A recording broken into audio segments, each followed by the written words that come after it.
oo keensanaysa qalab casri ah ee lagu baara caabuqa dilaaga ee COVID-19. waxaa qodobkaasi noo qaada dhigaysa wariyahayaga Maryam. Guddiga ka hortagga iyo u diyaargarowga xanuunka COVID-19 ee Somaliland ayaa maanta waxay soo saareen warbixino la xiriira coronavirus iyo xaaladii u dambeeyay ee deegaanada Somaliland.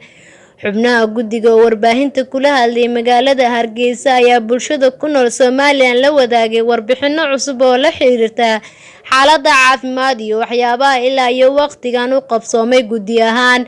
waxayna soo saareen dhowr qodob oo muhiim u ah ka hortagga cudurka COVID-19. guddiga ayaa sheegay in dhawaan deegaanada Somaliland la keeni doono oo la dalbay mashiinka lagu baaro fayraska COVID-19 ee loo yaqaan PCR, isla markaana dadkii ka shaqeyn lahaa lagu soo tababaray dalka Kenya.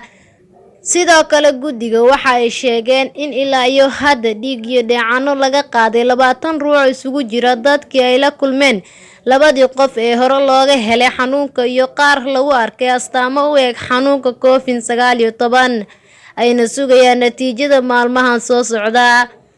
qodobada kale ay guddiga sheegeen ayaa waxaa ka mid ah in ilaa iyo haatan jirin dad cusub oo lagu arkay xanuunka COVID-19 gudaha Somaliland marka laga tago labadii qof ee hore loo shaaciyay.